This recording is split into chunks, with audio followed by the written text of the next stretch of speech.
Assalamualaikum warahmatullahi wabarakatuh. Alhamdulillahirabbil alamin wassalatu wassalamu ala asyrafil anbiya'i wal mursalin wa ala alihi wa sahbihi ajmain. Amma ba'du. Pada kesempatan kali ini saya akan mengerjakan tugas saya yaitu ujian tengah semester yaitu mata kuliah peradilan anak yang diampuh dosen Dr. Hajah Siti Aisyah SPD SHMM MH. Baik, di sini saya akan menjelaskan tentang anak berkendara di bawah umur.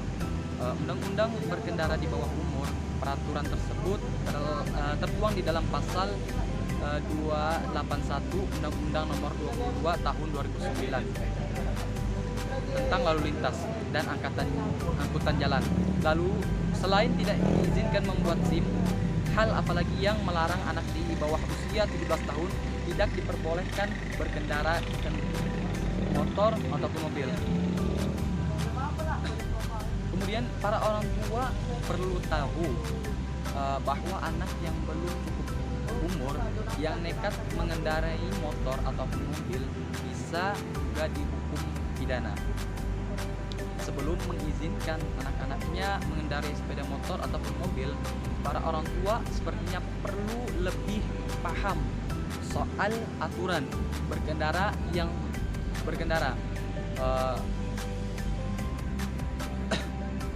Undang-Undang Nomor 22 Tahun 2009 Pasal 77 Ayat 1. Pasal itu mengatur bahwa siapapun yang mengemudikan kendaraan bermotor ataupun mobil dibutuhkan surat izin mengemudi, yaitu SIM, sesuai dengan kendaraan yang dikemudikan. Kemudian Undang-Undang Nomor 22 Tahun 2009 Pasal 81 yang menyebutkan tentang persyaratan usia yang layak mendapatkan SIM. Untuk mendapatkan SIM C dan SIM A, pengemudi harus berusia minimal itu 17 tahun. Sedangkan untuk mengurus SIM B1 minimal usianya itu dipersyaratkan adalah 20 tahun. Sedangkan SIM B2 minimal berusia 21 tahun. Kemudian Undang-Undang Nomor 22 Tahun 2009 Pasal 218, dalam pasal ini juga disebutkan soal ancaman hukuman bagi pengendara motor yang tidak memiliki SIM, bahwa pengemudi yang tidak menunjukkan SIM bisa terjerat pidana kurungan penjara selama maksimal itu 4 bulan atau denda maksimal 1 juta rupiah. Kemudian ada juga Undang-Undang Nomor 22 Tahun 2009 Pasal 310 disebutkan bahwa jika dalam kegiatan berkendara tersebut mengakibatkan kecelakaan yang menimbulkan korban jiwa, ada ancaman pidana yang pasti akan jatuh ke mereka yang tak memiliki SIM.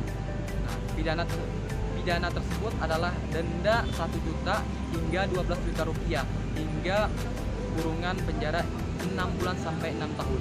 Nah, jika anak di bawah umur tidak berkendara, tidak menggunakan SIM, itu akan dikenakan sanksi pidana. Di sini saya akan mengambil contoh kasus yaitu Dul Jailani, anaknya Ahmad Dhani, pernah mendapat sorotan panas pada tahun 2013 yang lalu. Saat itu Dul Jailani yang masih berusia sekitar 13 tahun terlibat kecelakaan maut di Tol Jagorawi. Mobil yang dikendarai Dul hilang kendali dan menghantam mobil yang lainnya. Akibat kecelakaan tersebut, 7 dari 13 penumpang mobil Grand Max meninggal dunia, sementara 9 orang lainnya dinyatakan luka-luka. Kasus kecelakaan Dul ini kemudian bergulir ke Pengadilan Negeri Jakarta Timur. Majelis hakim menyatakan Dul bersalah di dalam kecelakaan ini yang menewaskan 7 orang itu. Hakim menilai Dul melanggar pasal 310 ayat 4, 310 ayat 3 dan 310 ayat 1 dalam Undang-Undang Lalu Lintas dan Angkutan Jalan. Dari kasus ini penyelesaiannya itu melalui diversi. Apa itu diversi? Diversi adalah pengalihan penyelesaian perkara anak dari proses peradilan pidana ke proses di luar peradilan pidana.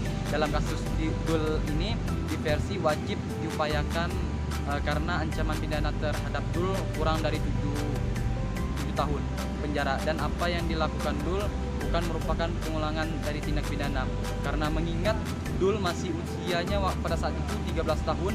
Jadi pihak hakim ingin melakukan diversi, tetapi keluarga Dul Jailani juga dikenakan itu sanksi perdata, hukum perdata, yaitu mengganti rugi semua apa yang telah dilakukannya. Mungkin dari itu saja saya yang sampaikan, dari materi yang saya sampaikan, semoga bermanfaat untuk semua. Saya akhiri, wassalamualaikum warahmatullahi wabarakatuh. Tunggu dulu, ada pesan nih buat adik-adik yang bingung mau nyambung kuliah di mana. Kakak saranin kuliah di UINSI Samarinda. Banyak hal-hal yang luar biasa di UINSI Samarinda. Di UINSI Samarinda banyak yang bisa kita pelajari, bukan hanya hal dunia, tetapi juga tentang akhirat. Jadi di UINSI Samarinda kita belajar kedua-duanya, kita belajar dunia dan akhirat juga. Terima kasih. Kakak tunggu kedatangan adik-adik semua di UINSI Samarinda.